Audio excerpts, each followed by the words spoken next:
मैं वचन देता हूँ कि आज सूर्यास्त होने से पहले तुम्हारे रथ पर लगी हस्तिनापुर की पताका को मैं अपने अधीन कर लूंगा। तो यदि तुम ऐसा करने में सफल रहे तो मैं वचन देता मैं स्वयं इस युद्ध को यहीं समाप्त कर दूंगा। आक्रमण!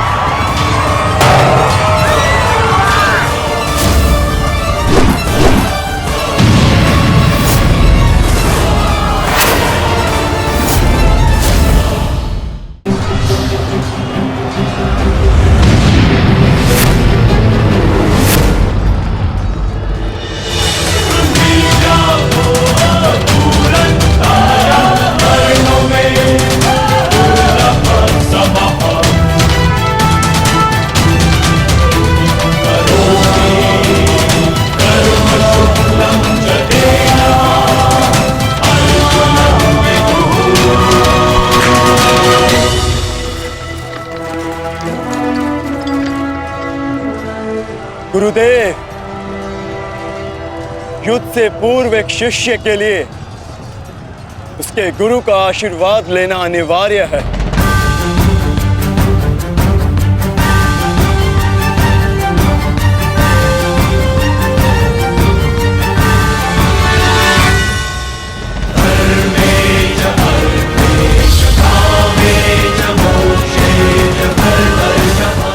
मेरा आशीर्वाद सदैव तुम्हारे साथ है अर्जुन।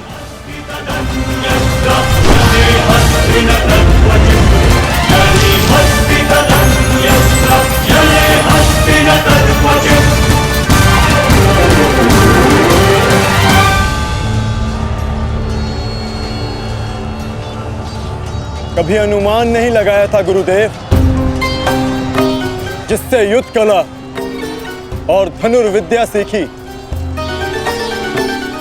एक दिन उसी के विरुद्ध इसका उपयोग करना पड़ेगा। तुम केवल अपने कर्तव्य का पालन करो अर्जुन। ये युद्धशाला नहीं, ये समस्त युद्ध भूमि है और यहाँ का हर एक विपक्षी केवल और केवल तुम्हारा शत्रु है अर्जुन। सावधान अर्जुन!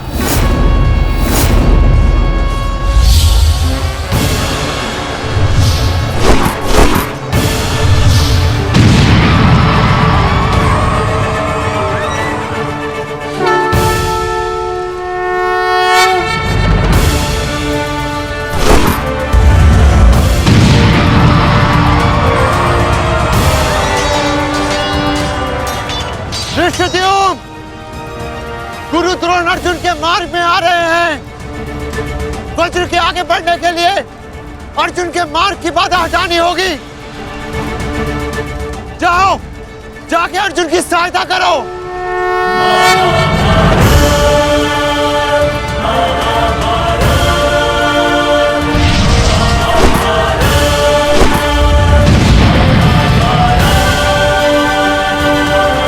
सारथी, रथ आगे लो।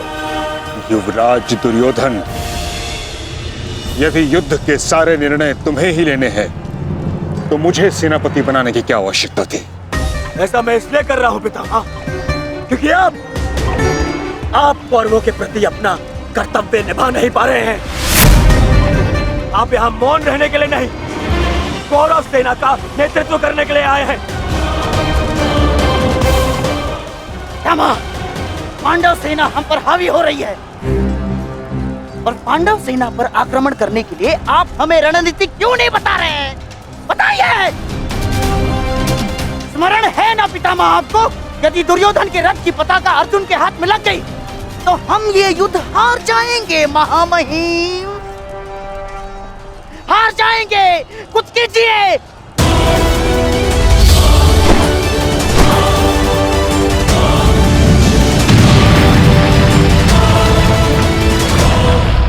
युवराज को मैंने ऐसे व्यर्थ वचन लेने के लिए कदापि नहीं कहा था। अब युवराज दुर्योधन को इसका परिणाम स्वयं भुगतना होगा। और रही बात मेरे आदेश की, तो अभी आक्रमण में समय शेष है। ये कैसी बातें कर रहे हैं आप? मैंने आपसे कहा था क्या मैं पितामह से अधिक मित्रगण की आवश्यकता है। अब देखिए देखिए क्या स्थिति हो गई है हमारी।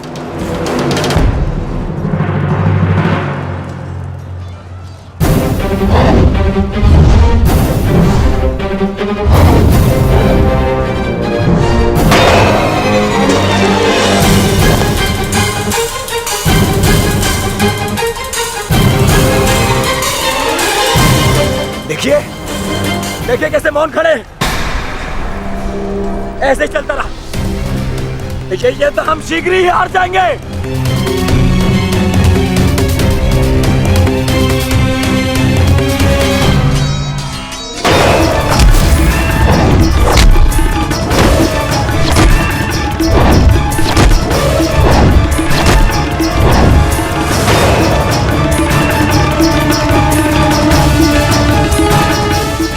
मेरे पिताश्री के पास जाकर पुनः युद्ध कला सीखो भीम।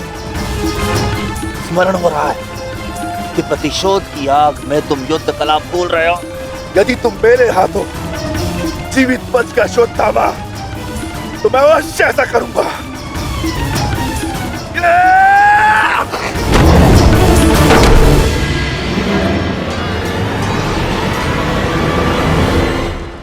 रुद्रोण को यहाँ से मैं संभालता हूँ। अर्जुन तुम आगे बढ़ो।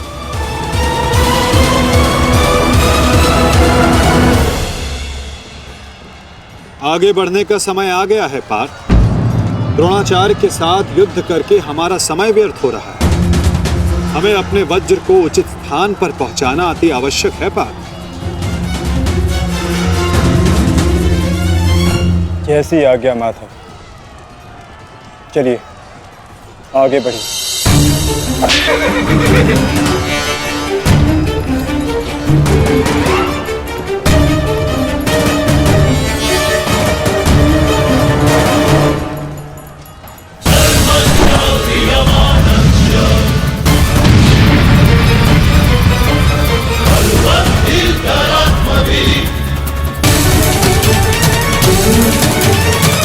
मेरे होने वाले सम्राट, शत्रु का वज्र आगे बढ़ रहा है। यदि हमने कुछ नहीं किया तो हमारे लिए समस्या उत्पन्न हो सकती है।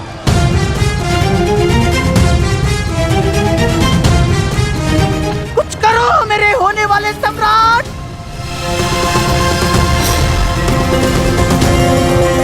काश भी मेरा मित्र मेरे साथ होता। मुझे तुम्हारी आवश्यकता है मित्र, आवश्यकता है तुम्हारी।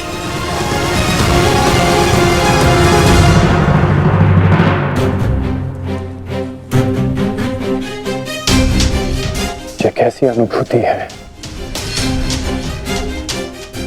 ऐसा प्रतीत हो रहा है जैसे मेरे मित्र को मेरी सहायता की आवश्यकता है।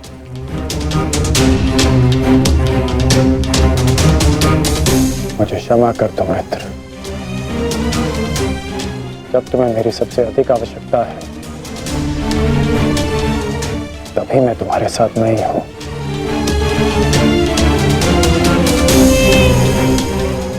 सैनिक, जाओ जाकर पता लगाओ कि युद्ध में क्या चल रहा है। जो आज्ञा महाराज।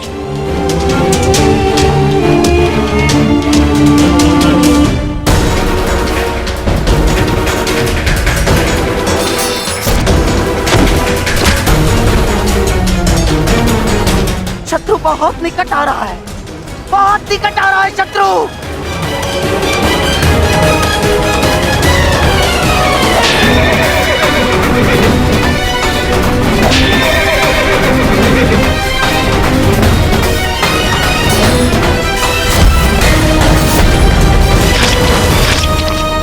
माधव,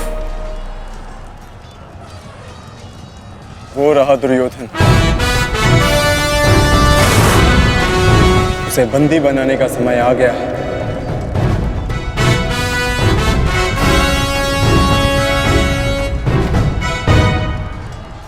शत्रु निकट आ गए हैं दुर्योधन, आ गए शत्रु निकट। अब आक्रमण का समय आ गया है।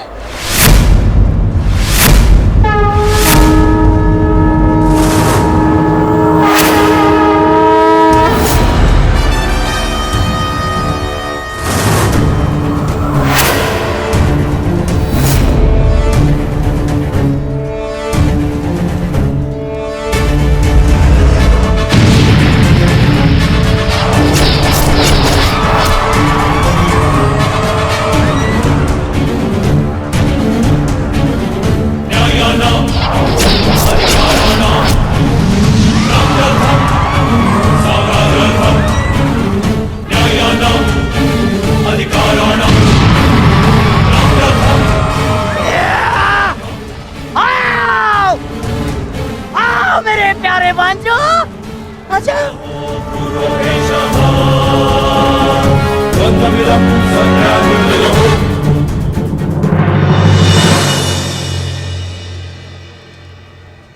महामहिम भीष्म ने सर्वतोभद्र व्यूह की रचना की है महाराज।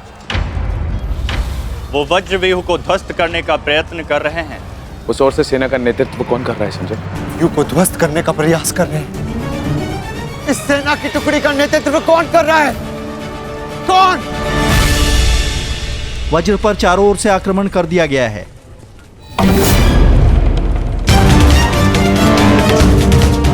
पितामह की सबसे प्रभावशाली तकनीक। और जो व्यूह का नेतृत्व कर रहे हैं वो हैं, मैं जानता हूं।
जैसा पिता वैसा पुत्र। अद्भुत, अद्भुत वृषसेन। जैसा पिता वैसा पुत्र। अद्भुत, अद्भुत वृषसेन। सत्य कहा दुर्योधन, सत्य कहा तुमने। जैसा पिता वैसा पुत्र वृषसेन। अद्भुत योद्धा है वृषसेन। कर्ण नहीं है तो क्या हुआ, वृषसेन है ना हमारे पास। वृषसेन लड़ो।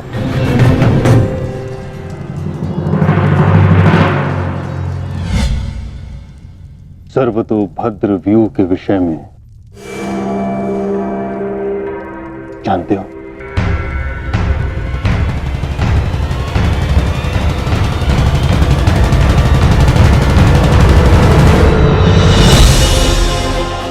जी महामहिम, पिताश्री ने आपकी इस रणनीति के विषय में अवगत कराया था। इस व्यूह के अनुसार शत्रुओं के अधिकतर व्यूह को तोड़ा जा सकता है। और क्या जानते हो? इस रणनीति के अनुसार एक ही समय में चारों ओर से शत्रु व्यूह पर आक्रमण किया जाता है और सेना को छिन्न भिन्न करते हुए मध्य तक पहुंचा जाता है ताकि शत्रुओं को कहीं से कोई सहायता न मिल सके। परंतु सेना का नेतृत्व केवल एक कुशल योद्धा के हाथों में होना चाहिए। और वो योद्धा ऐसा हो शत्रु जिसका अनुमान भी न लगा सके। उसकी युद्ध शैली कभी पहले देखी न गई हो।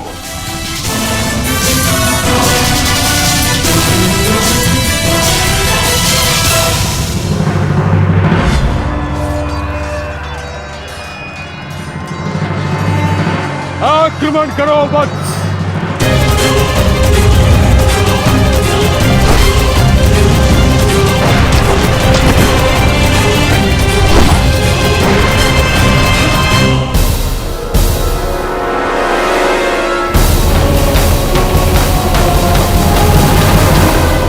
युद्ध भूमि में अब क्या हो रहा है संजय? महामहिम भीष्म के आदेश के अनुसार अंगराज कर्ण के पुत्र वृषसेन सर्वतोभद्र व्यूह का नेतृत्व कर रहे हैं महाराज। वज्र व्यूह पर चारों ओर से आक्रमण करके कौरव सेना पांडव सेना पर हावी हो रही है महाराज।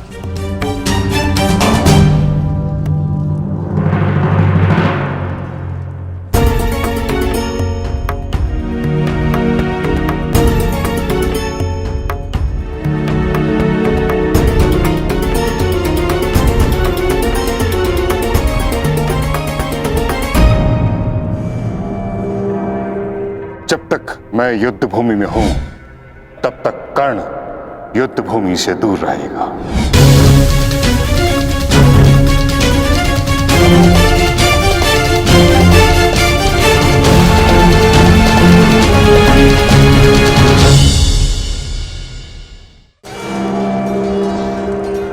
विश्वसेन के अप्रत्याशित आक्रमण से हमारी सेना को भारी क्षति पहुंची है वासुदेव।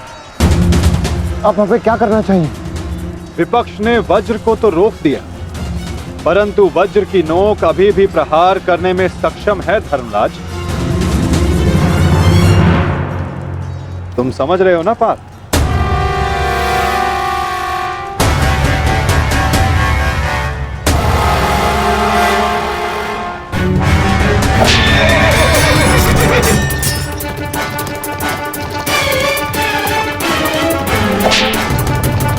ये क्या कर रहा है? तुम्हारी मूर्खता का लाभ उठा रहा है दुर्योधन। अर्जुन वज्रव्यूह को त्याग आगे बढ़ रहा है।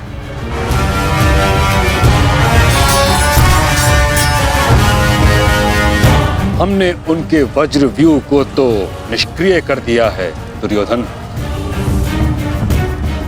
परंतु अर्जुन ये जानता है कि तुम्हारे रथ पर लगी पताका यदि उसके हाथ लगी तो यह युद्ध समाप्त हो जाएगा।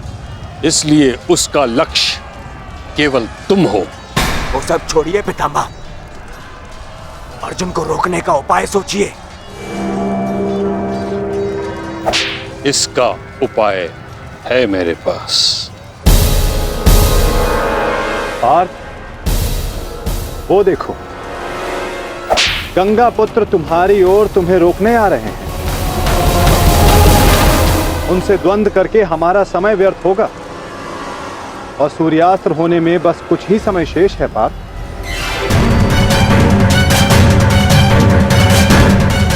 गंगा पुत्र का तुम्हारे मार्ग से हटना आवश्यक है।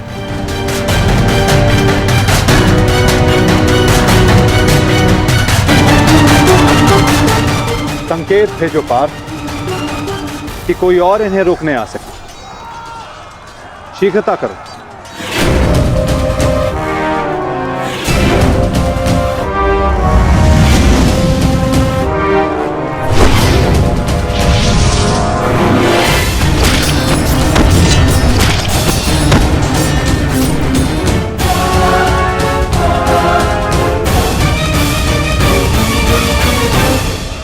परंतु पितामह से द्वंद्व करेगा कौन? जब योद्धा समक्ष प्रस्तुत होगा तब आपको ज्ञात हो जाएगा धर्मराज।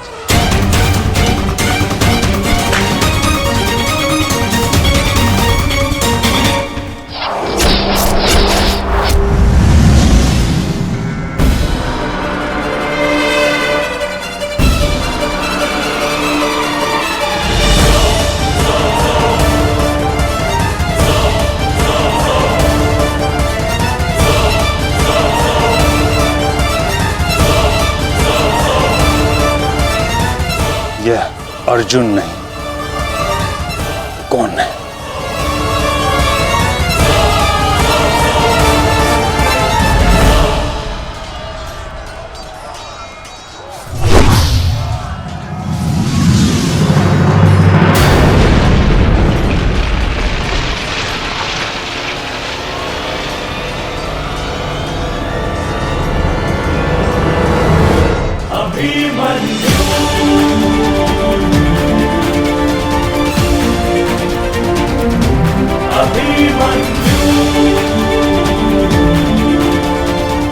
अभिमन्यु।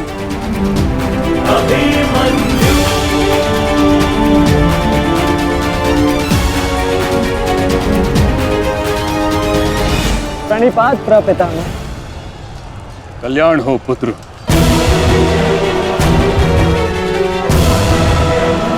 किंतु क्या अपने ही प्रपितामह का मार्ग रोकना उचित है? मैं तो केवल अपने धर्म का पालन कर रहा हूँ प्रपितामह। वही कर रहा हूँ जो मेरे पिता ने अपने पितामह से सीखा और जो मुझे सिखाए। उचित कहा पुत्र। यह युद्ध ही ऐसा है, यह भूमि ही ऐसी है। यहाँ द्वंद्व के पालन हेतु अपनों के साथ ही द्वंद्व करना पड़ रहा है। मुझे तुम पर गर्व है कि तुम परम निष्ठा और साहस से अपने कर्तव्य का पालन कर रहे हो, किंतु ये मेरा दुर्भाग्य है कि तुम मेरे साथ नहीं, मेरे विरुद्ध हो। और इसी कारण आपके प्रहार को रोकना मेरा कर्तव्य बन जाता है प्रपितामह।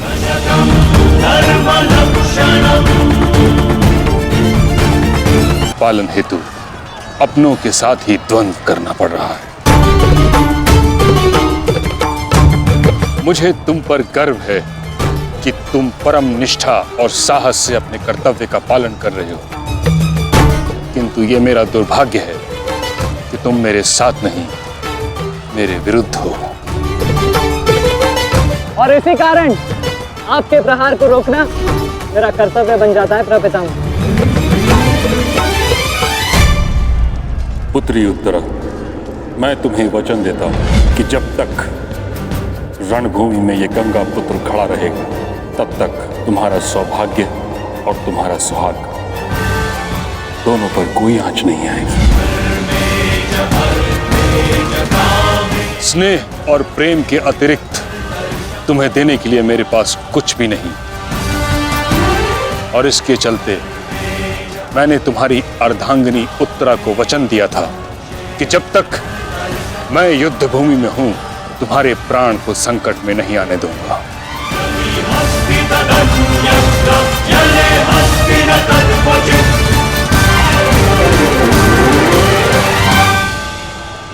ये क्या कह रहे हैं पितामह? ये युद्ध है और ये हमारा शत्रु, इसकी रक्षा नहीं करनी है, आपको इसका वध करना है। मुझे भली भांति स्मरण है दुर्योधन कि मुझे क्या करना है और क्या नहीं। तुम्हारी ओर से युद्ध करना मेरा कर्तव्य है, परंतु किसका वध करना है और किसका नहीं, यह मेरा निजी अधिकार है। पितामह, यदि आप इसी प्रकार पांडवों के मोह और वचनों से बंधे रहेंगे तो हम ये युद्ध हार जाएंगे पितामह, और यदि ऐसा हुआ तो उसके दोषी केवल आप और आपके ये वचन होंगे।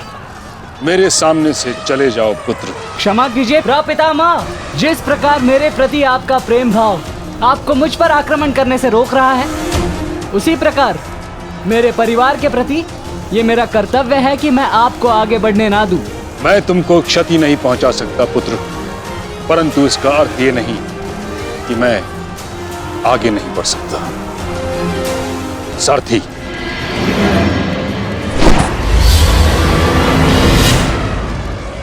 साधु पुत्र, किंतु अगली बार मत चूकना। प्रपितामह, या तो द्वंद्व कीजिए या समर्पण कीजिए।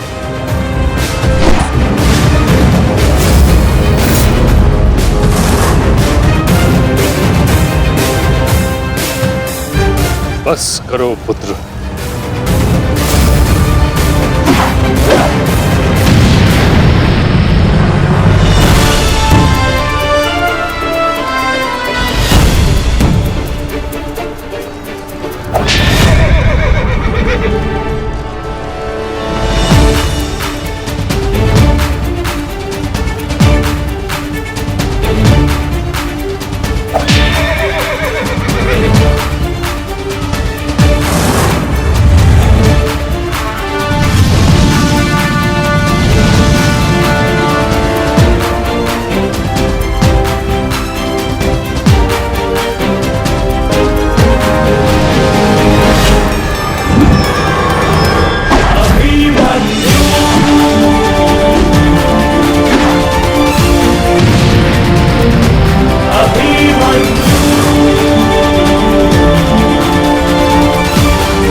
मुझे रोक पाना भी सरल नहीं है प्रपितामह।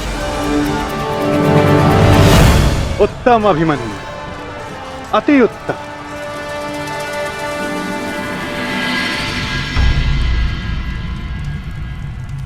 ताचरी ये क्या कर रहे हैं? उन्हें अभिमन्यु पर प्रहार करना चाहिए था। नहीं महाराज, जिस प्रकार से महामहिम भीष्म हमारी कौरव सेना के साथ युद्ध में भाग लेने के लिए वचनबद्ध हैं, उसी प्रकार से उत्तरा को दिए वचन से भी बंधे हुए हैं महाराज। किंतु इस प्रकार, क्या इस प्रकार युद्ध के मध्य में ऐसा करना उचित है? यदि ऐसा ही चलता रहा तो पांडव ये युद्ध जीत जाएंगे। सबसे महत्वपूर्ण सूचना अभी यही है कि युवराज दुर्योधन सुरक्षित है महाराज।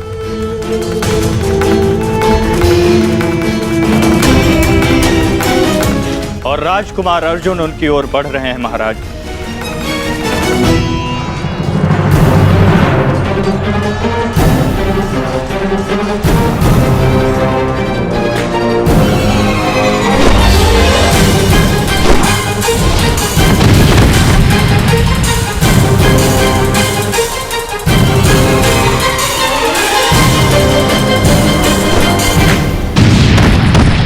राजकुमार अर्जुन और युवराज दुर्योधन के रथ के पताका के मध्य कोई भी नहीं है महाराज। ईश्वर, ईश्वर मेरे पुत्र की रक्षा करना।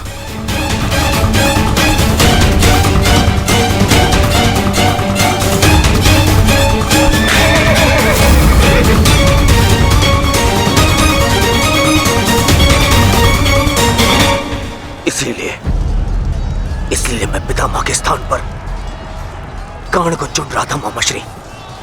इसीलिए मित्र कर्ण इनके भांति वे पक्षी युद्ध तो नहीं लड़ता। इनसे नहीं होगा मामाश्री। हमारे और बाकी महारथी कहाँ है?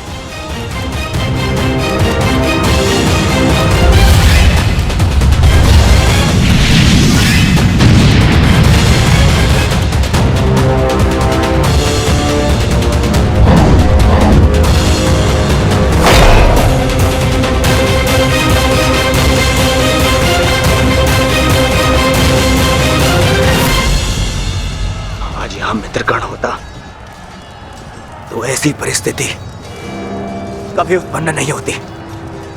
अब गण नहीं है तो कौन रोकेगा इसे? कौन?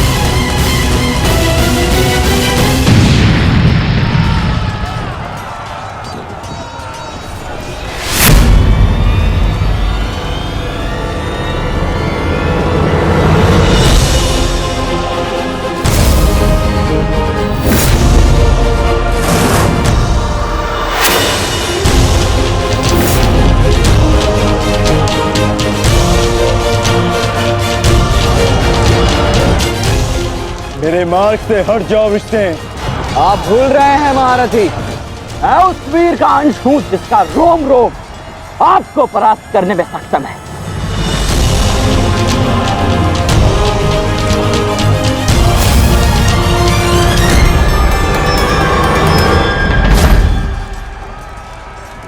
हम यहां युद्ध करने आए और मैं अपने पिता को यह वचन देकर आया कि रणभूमि में मैं उनकी कमी की अनुभूति किसी को नहीं होने दूंगा।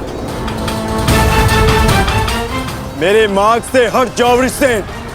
मैं तुम पर प्रहार नहीं करना चाहता और ऐसा करने के लिए मुझे विवश मत करो। आप द्वंद्व कम और बातें अधिक करते हैं।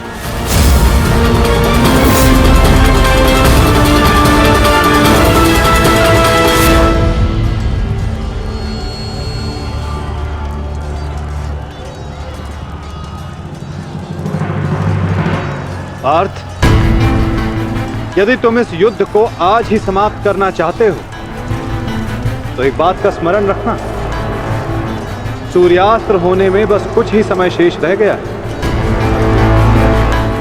अपने सामने खड़ी बाधा पर प्रहार करो पार्थ।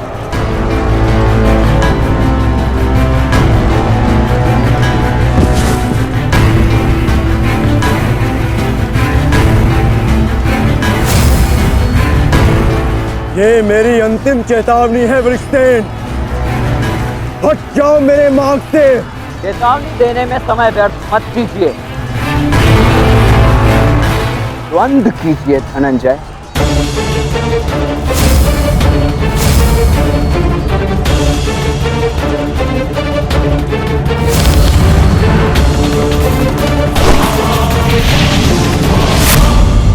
वृषसेन,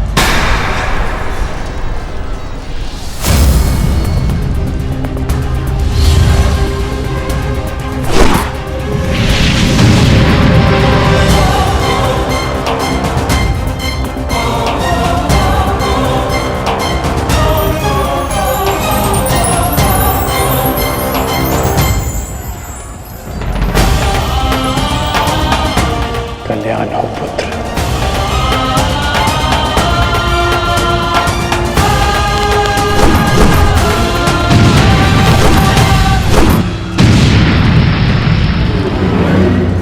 तुम्हारा पुत्र तुम्हारे ही भांति कुशल योद्धा है कर्ण।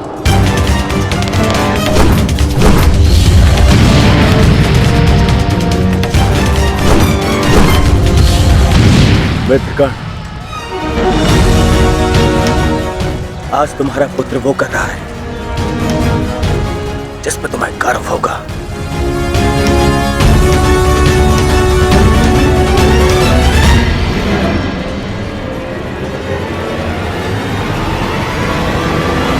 शीघ्रता करो पार्थ, सूर्यास्त्र में बस कुछ ही समय शेष है।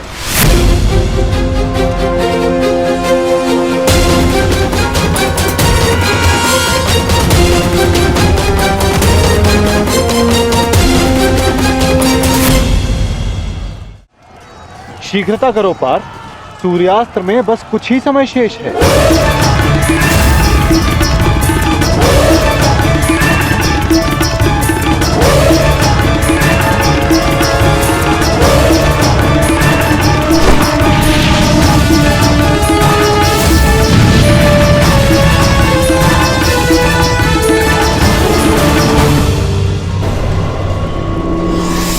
ये पर्वतास्त्र है पुत्र, मुष्टिकास्त्र का प्रयोग करो।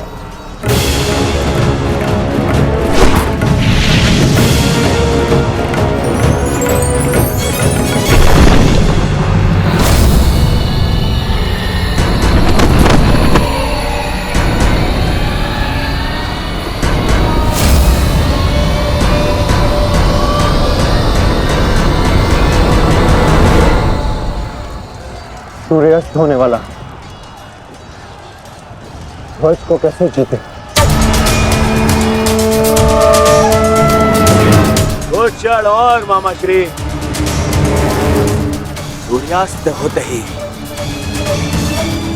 इन पांडवों का विजय का स्वप्न भी अस्त हो जाएगा।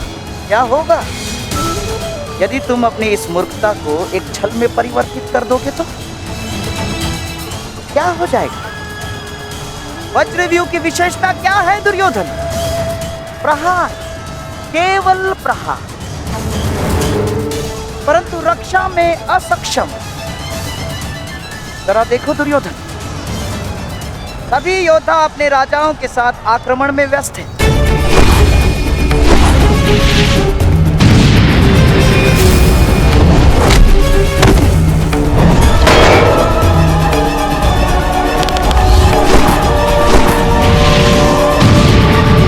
बिना किसी रक्षा नीति के हम इसका लाभ उठा सकते हैं दुर्योधन। क्या होगा यदि तुम धर्मराज युधिष्ठिर को बंदी बना लो तो? यदि पांडवों के ज्येष्ठ भ्राता युधिष्ठिर को हमने बंदी बना लिया दुर्योधन, तो हमारी विजय निश्चित।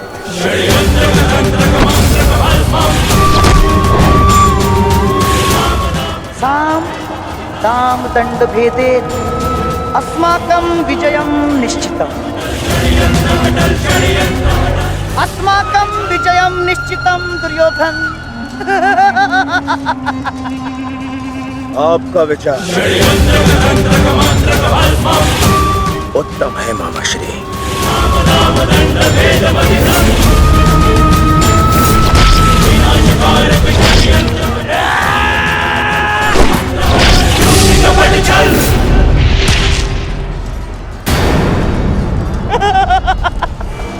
असमान अस्त्रों के साथ द्वंद्व करना नियमों के विरुद्ध है धर्मराज। स्मरण है ना आपको?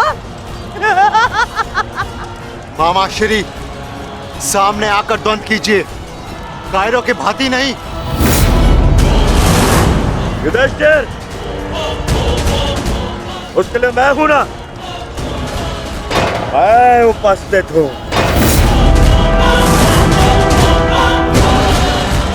यदि तुम युद्ध चाहते हो तो मैं तत्पर हूं। ये बात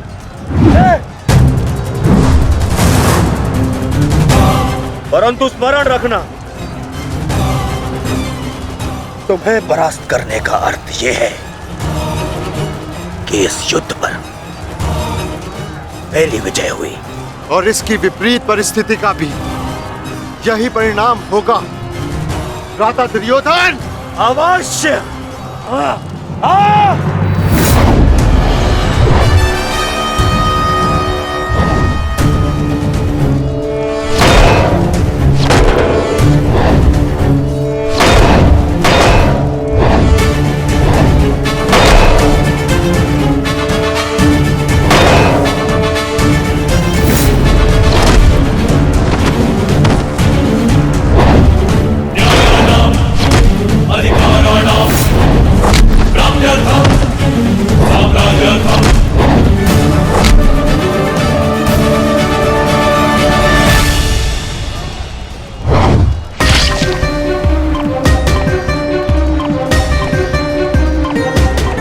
साधु पुत्र, साधु।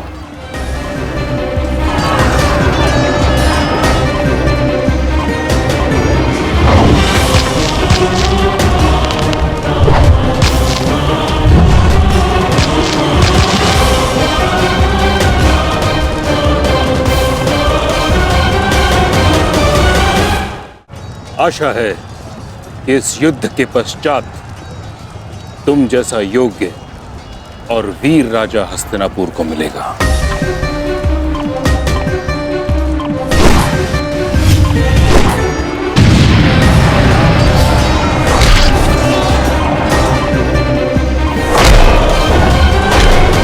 अरे अरे अरे सहदेव, कहाँ चल दिए?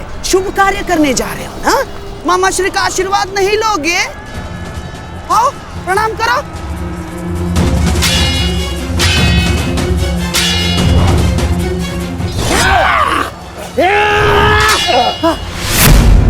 षड्यंत्र रचते समय आपकी तलवार जैसी जीप तो बहुत चलती है, मगर आज आपकी तलवार कैसे फिसल रही है मामाश्री?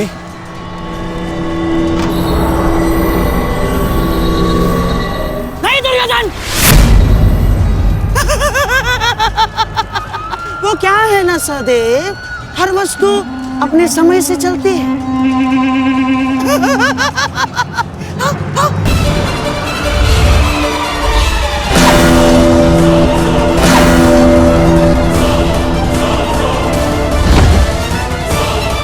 सावधान पुत्र, अब तो पहाड़ आएंगे।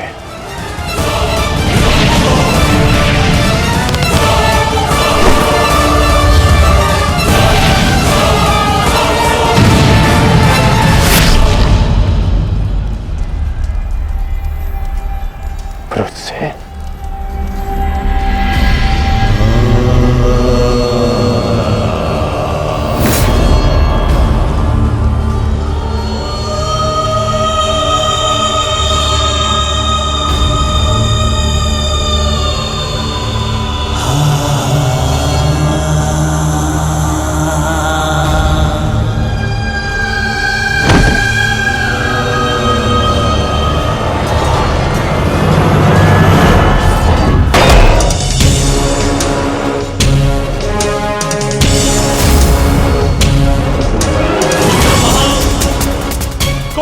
उस पताका को ले आओ।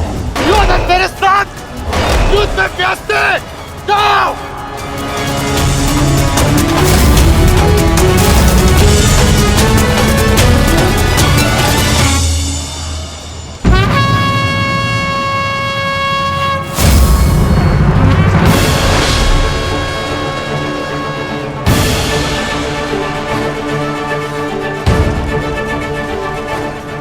केवल तेरी अंतिम चीखें सुनेंगे युधिष्ठिर, अंतिम चीखें।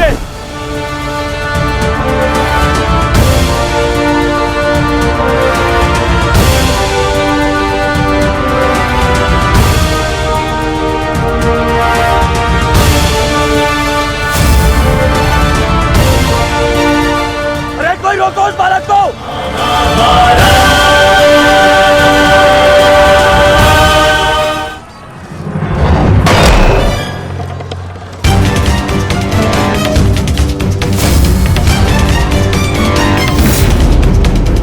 जाकर उस पताका को ले आओ। दुर्योधन मेरे साथ युद्ध में व्यस्त है। जाओ।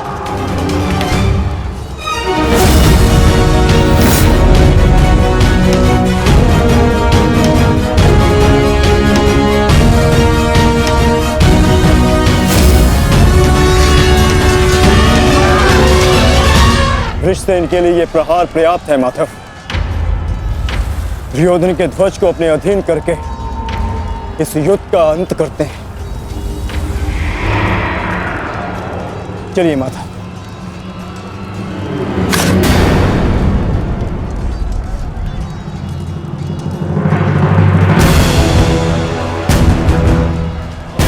महारथी अर्जुन, द्वंद्व भी शेष है।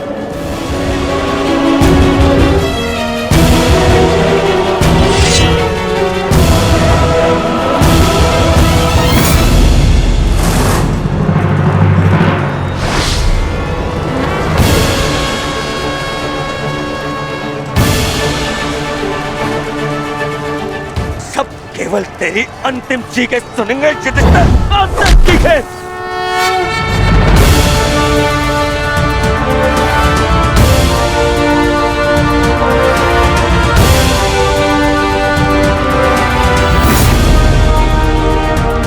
भागो उत्तर।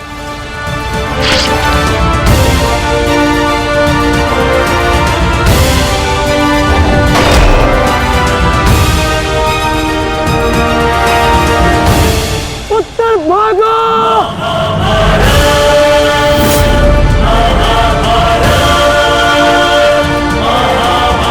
कोई रोको उसे।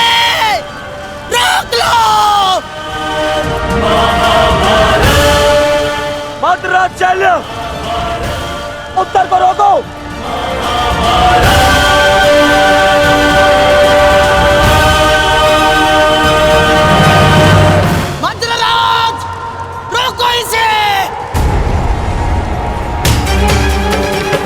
कायर, भूल गए किसके पक्ष से लड़ने का वचन दिया था तुमने?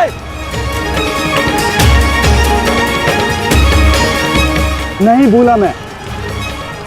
तब समान है मुझे मेरा वचन भी और तुम्हारा छल भी। भूल गया।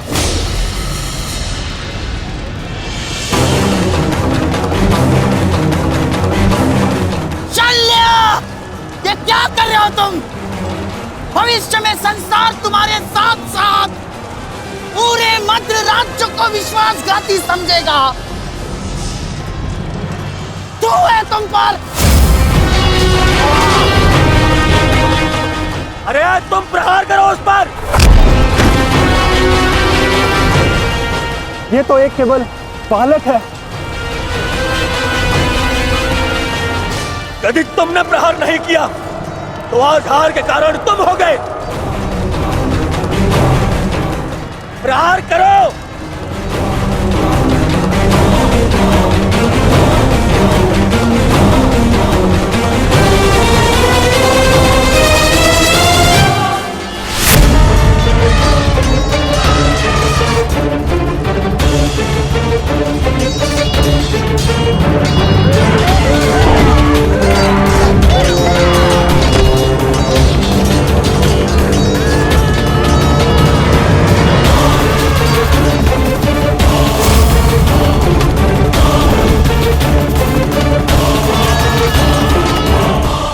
मैं आपको वचन देता हूँ, मैं युद्ध के अंत तक उसके पक्ष से लड़ूंगा।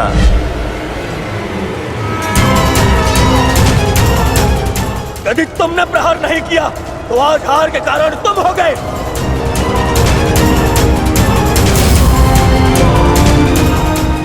मैं शल्य अपने अतिथि की ओर से अपने शत्रुओं का नाश करूंगा।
अभिमन्यु,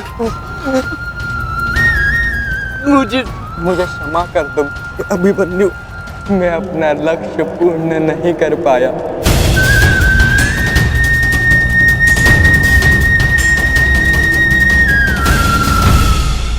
मुझे क्षमा कर दो कि मैं बाकी योद्धाओं के भांति वीर नहीं हूं।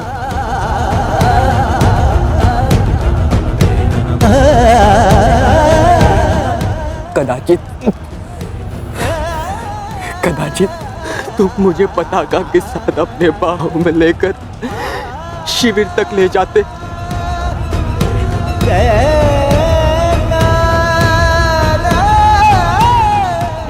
मेरा पक्ष ऊंचे स्वर में कहता, वीर उत्तर की जय,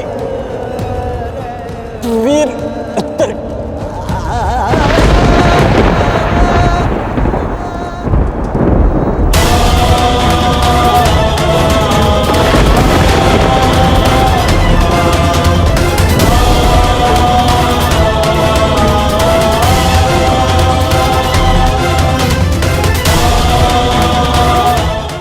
मित्र, मित्र,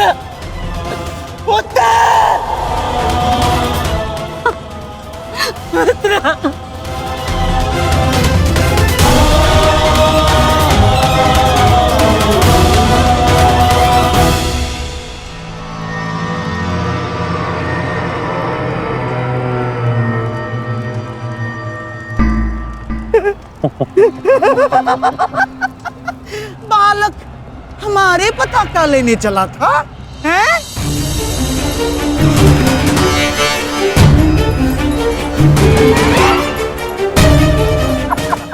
ला, पताका तो मिली नहीं चल रही है।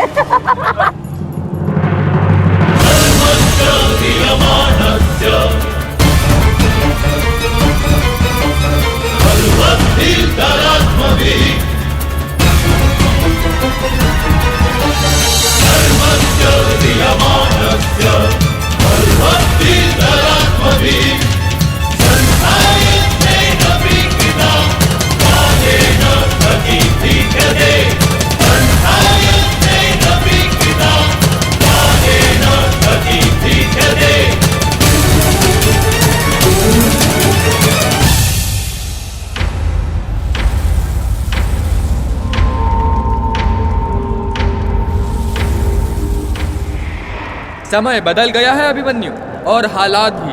अब केवल विषय वर्तमान का यह युद्ध है। देखना, मैं यह पताका लेकर ही रहूंगा।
सूर्यास्त हो चुका है, फिर अब तक ये सब लौटे क्यों नहीं?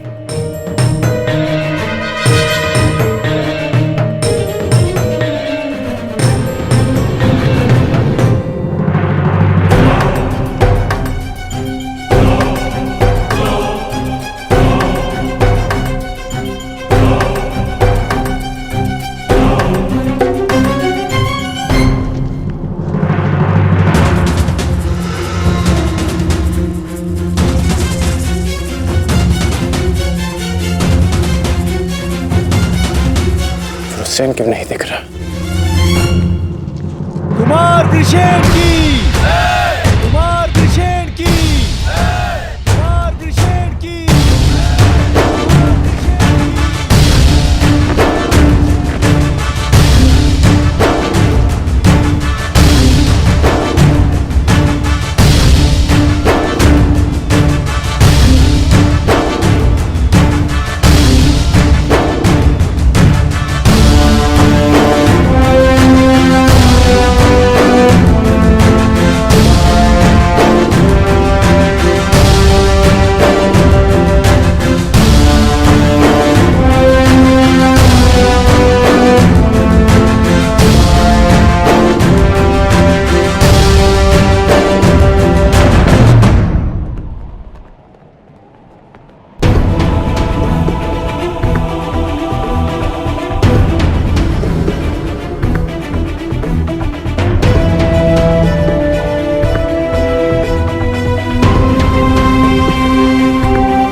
पिताश्री।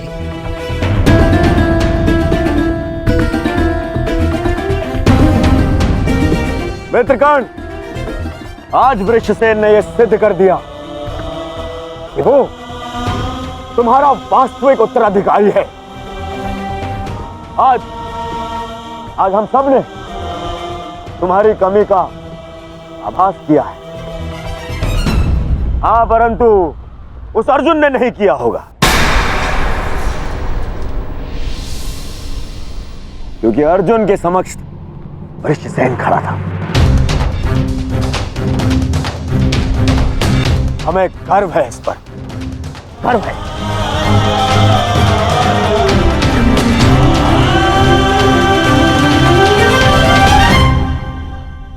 कर्ण, तुम्हारा पुत्र आज केवल अंगराज पुत्र वृषसेन नहीं,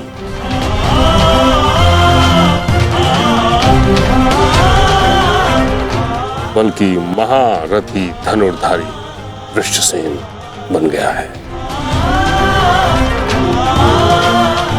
उसने हम सभी से कहीं अधिक कुशलता से युद्ध किया है।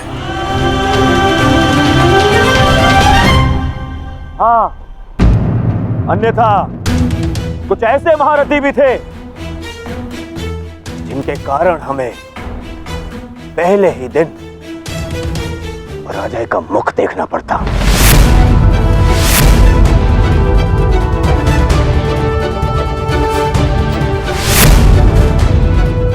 तुम्हें इस पर गर्व होना चाहिए कर्ण। सर्वतोभद्र व्यूह का कुशलता से नेतृत्व करके वृषसेन मेरी आशाओं पर खरा उतरा है।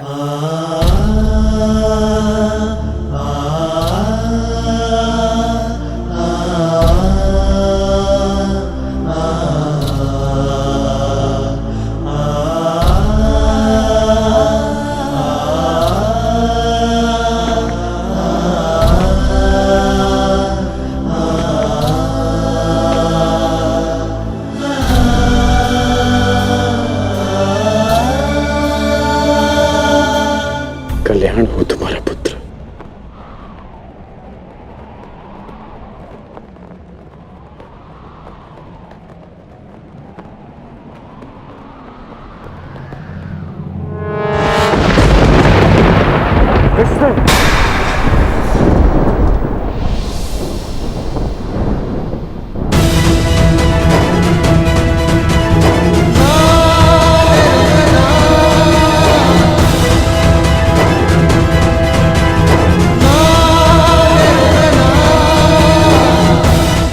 छोटा सा घाव है पिताश्री।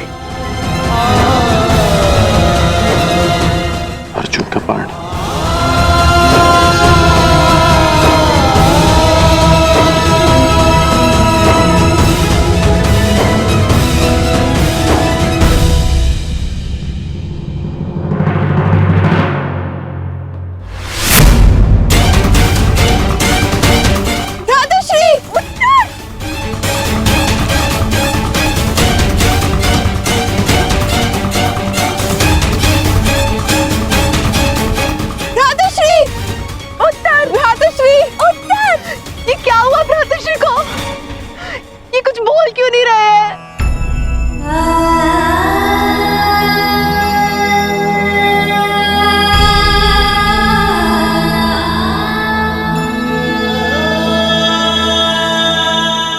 मृत्यु नहीं हुई है उत्तरा।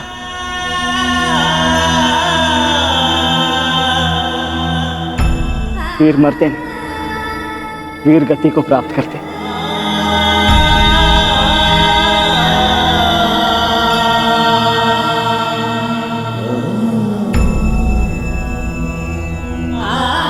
वीर उत्तर वीर गति को प्राप्त हुआ। वीर उत्तर की जय। वीर उत्तर की जय। वीर उत्तर की वीर उत्तर की वीर उत्तर की वीर उत्तर की वीर उत्तर की वीर उत्तर की वीर उत्तर की।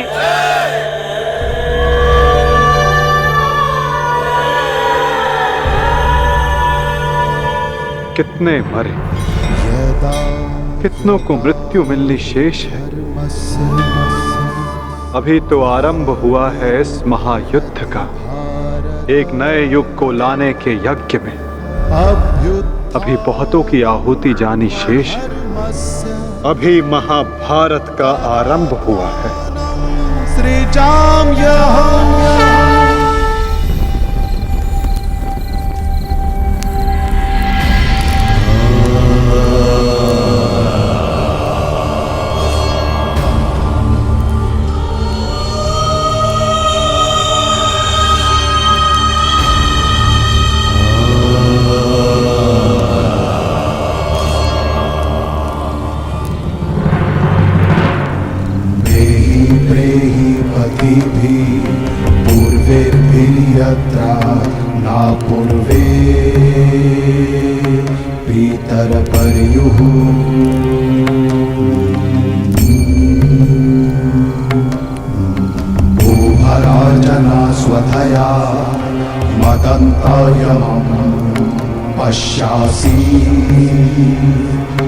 वरुणं च दिवम्।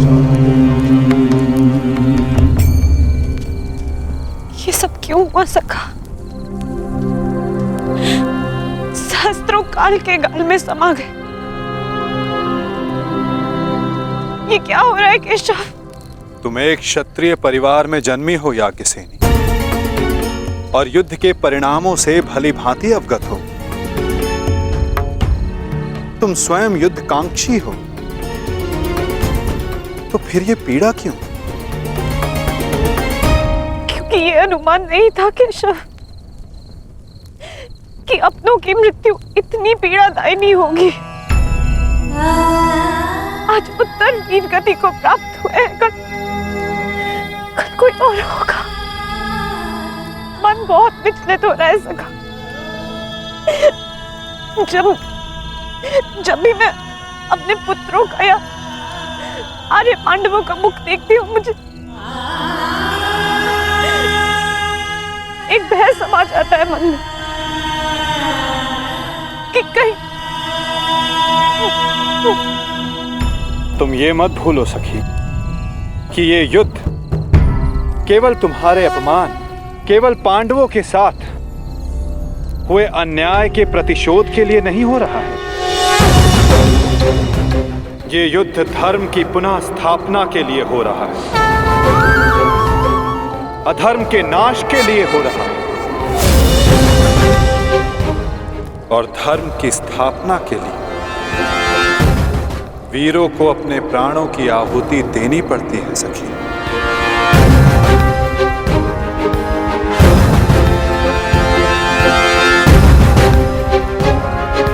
स्वयं को संभालो सखी। ये तुम्हारी, हम सब के अंतर भावनाओं की कड़ी परीक्षा है।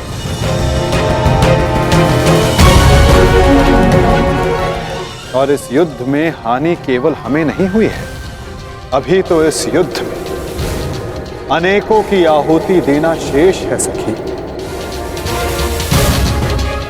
कोई और भी है जिसे अति शीघ्र इस पीड़ा का वहन करना शेष है।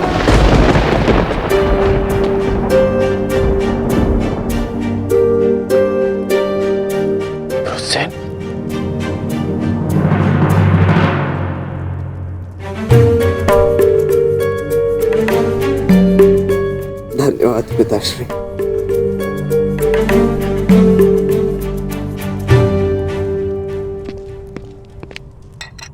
कहीं मेरे इस घाव को मेरी दुर्बलता तो नहीं समझ बैठे हैं ना आप पिताश्री? मैं एक योद्धा हूं, और युद्ध में योद्धा को घाव लगना गर्व की बात है।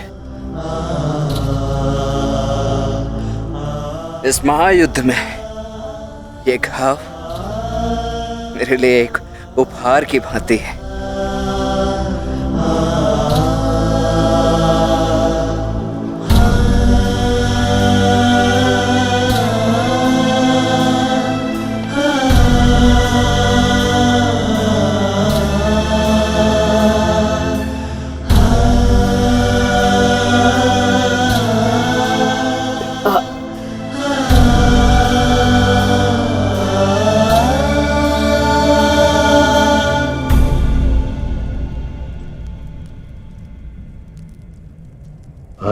अपने आप को एक सच्चा योद्धा सिद्ध किया है।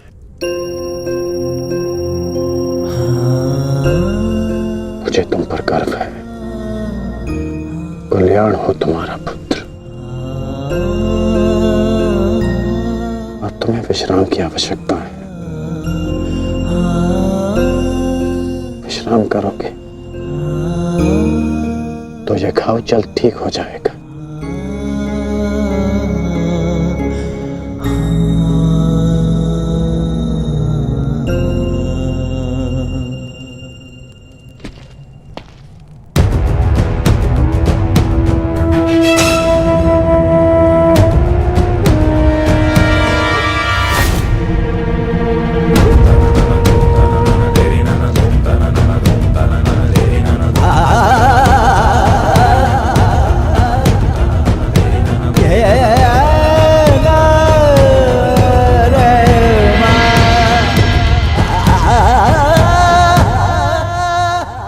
युद्ध भूमि में अपनी मृत्यु से अधिक अपनों की मृत्यु का भय कितना सताता है ना मित्र।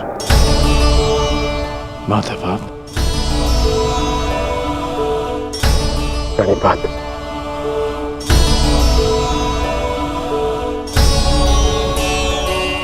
परंतु आप यहां कैसे? मैं तुम्हें यह बताने आया था कि तुम्हारा पुत्र आज इस युद्ध में बड़ी वीरता से लड़ा मित्र। तुम्हारे पुत्र ने महाभारत के प्रथम दिन को अविस्मरणीय बना दिया। वृषसेन के घायल होने के पश्चात भी उसने अर्जुन को युद्ध भूमि में तुम्हारी अनुपस्थिति का भान नहीं होने दिया।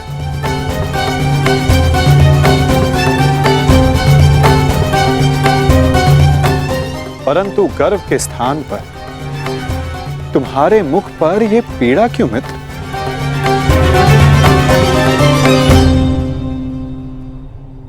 गर्व है, गर्व है माधव। परंतु ऐसा क्यों होता है कि मैं स्वयं के शरीर पर सहस्त्र बाण सह सकता हूं। मैंने बिना संकोच किए अपने कवच और कुंडल दान कर दिए। मैं ये सब पीड़ा सहने में सक्षम हूं। एक योद्धा होने के नाते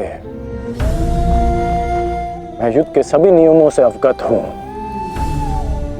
परंतु वृषसेन को लगे बाण,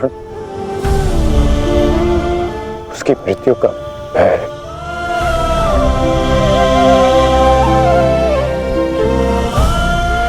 मुझे खाया जा रहा है। परंतु तुम ये कैसे कह सकते हो मित्र कि ये भय है, पूर्वाभास नहीं?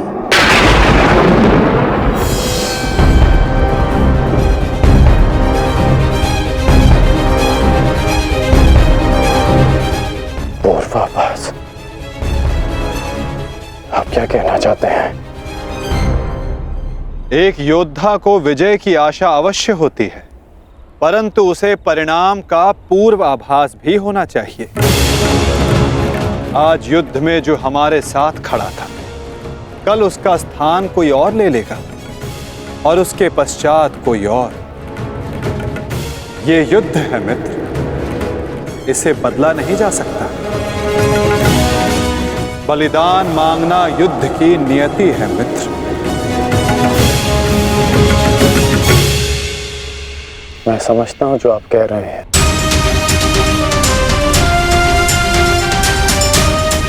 परंतु मन में अपनों की रक्षा की चिंता है।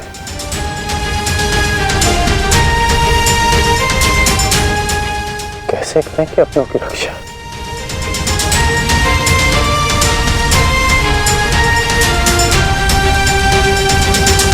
यदि कारण महान हो तो उसका बलिदान भी महान देना होता है मित्र। इस युद्ध में हो रहे बलिदान को स्वीकार करो। एक योद्धा को युद्ध में जाने से पूर्व सभी प्रकार के मोह को त्यागना पड़ता है। मोह बंधन में बंधकर वो युद्ध नहीं कर सकता और ना ही अपनों की रक्षा कर सकता है। इस महायुद्ध में अपनों की रक्षा के लिए जो हो सकेगा वो मैं करूंगा। चाहे वो युद्ध के नियति के विरुद्ध हो तब भी अंगराज।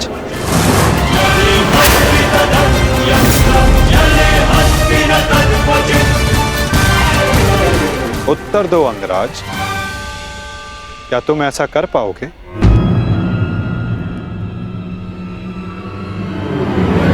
यदि तुम चाहो तो अब भी इस युद्ध की नियति को बदल सकते हो कर्ण। सहस्त्रों के प्राण बचा सकते हो, अपनों को खोने के भय से बच सकते हो। तुम्हारे पास अब भी समय है। हमारे पक्ष में आकर इस युद्ध को एक दिन में समाप्त कर दो मित्र। इस महाविनाश का मूल्य कम कर दो। बोलो मित्र, अपनी निष्ठा की नियति को बदलकर तुम इस युद्ध की नियति को बदलना चाहोगे? महामहिम भीष्म ने तुम्हें इस युद्ध भूमि में प्रवेश करने से वर्जित किया है। यही अवसर है मित्र, अपने भ्राताओं के साथ मिलकर धर्म के लिए युद्ध करके इसे समाप्त कर दो।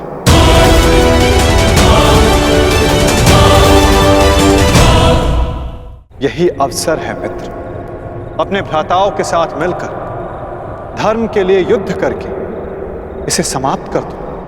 आप मेरा उत्तर जानते हैं, फिर क्यों बार बार ये प्रश्न करते हैं मुझसे? मैं तुमसे प्रश्न नहीं पूछ रहा हूं, तुम्हें तुम्हारे संदेहों का हल दे रहा हूं। या तो परिवर्तन के लिए स्वयं को परिवर्तित करो या फिर प्रलाप बंद करो मित्र। और जो हो रहा है उसे स्वीकारो। तुम्हारे अंदर अपने मित्र के विरुद्ध जाने का सामर्थ्य नहीं है मित्र। जो पीड़ा आज तुम अनुभव कर रहे हो सकता है कि कल तुम्हें उससे अधिक पीड़ा अनुभव करनी पड़े मित्र। इसलिए कहता हूं अंगराज, या तो विरोध करने की शक्ति रखो या फिर पीड़ा सहने का सामर्थ्य।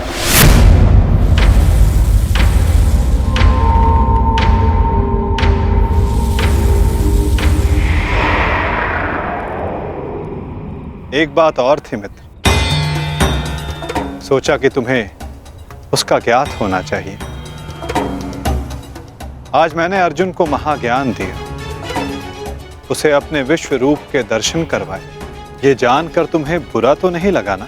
कहीं तुम फिर से ये तो नहीं सोच रहे कि मैं पक्षपाती हूं?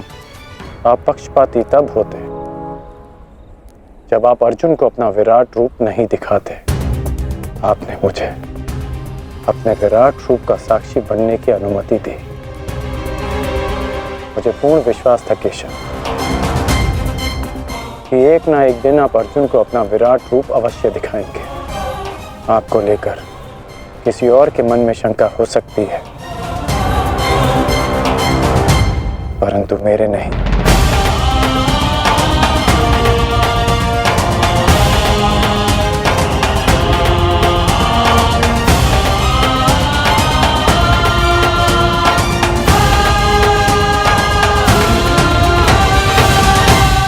एक दिन आपने मुझे पाषाण और मोरपंख होने का अर्थ समझाया था। हर पहेली का उत्तर हमारे चयन में होता है अंगराज। इस पाषाण खंड की भांति जो ना अपना चुना हुआ मार्ग बदलता है और ना ही अपने विचार। और दूसरा मार्ग वासुदेव, जो इस मोरपंख की भांति होते हैं, वे अपने आप को ईश्वर की इच्छा के हाथों ऐसे समर्पित कर देते हैं जैसे इसने स्वयं को वायु को समर्पित किया। मैं आज भी पाषाण हूं और अर्जुन आज भी वही मोरपंख। वो मोरपंख जिसे आपको अपने मस्तक पर धारण करना ही था। ये मेरा प्रारब्ध है कि मैंने पाषाण होना चुना है।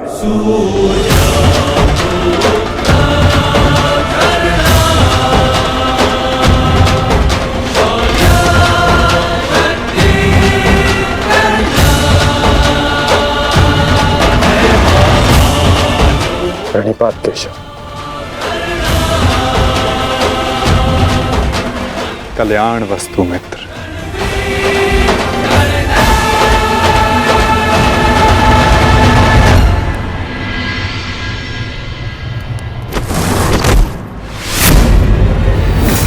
युद्ध का पहला दिन कौरवों के नाम रहा।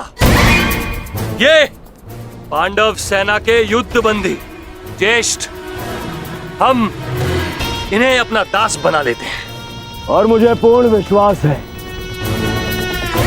कि अंतिम विजय भी हमारी ही होगी। उत्सव का आनंद लो। राजकुमार दुर्योधन की जय! राजकुमार दुर्योधन की जय! अरे मित्र, आओ आओ मित्र।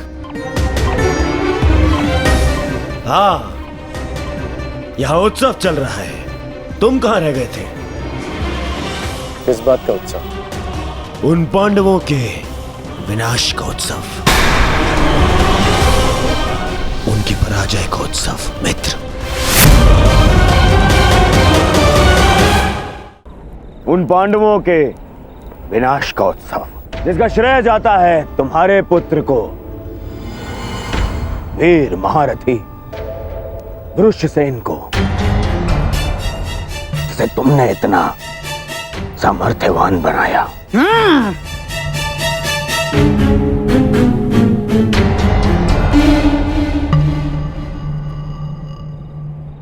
ये तो अवश्य उत्सव बनाने की बात है। आज तो मैं भी मदिरा पान करूंगा। मामा श्री, तुम भी मदिरा पान करोगे? लो, ये लो।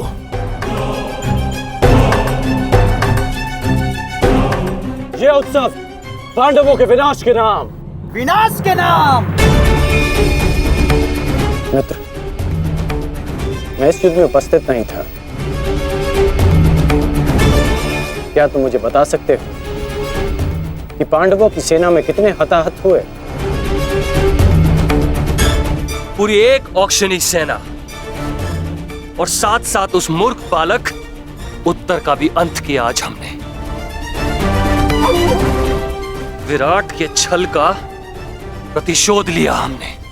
उत्तम, अति उत्तम दुशासन।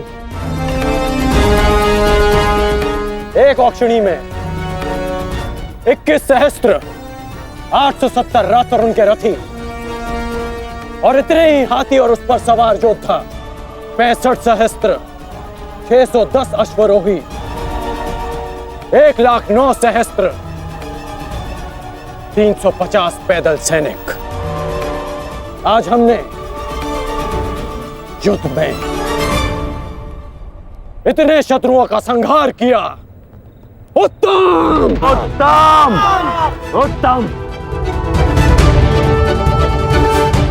परंतु प्रतीत होता है कि हमारे ओर से कोई जानहानि नहीं हुई। तभी तो यह उत्सव बनाया जा रहा है ना मित्र?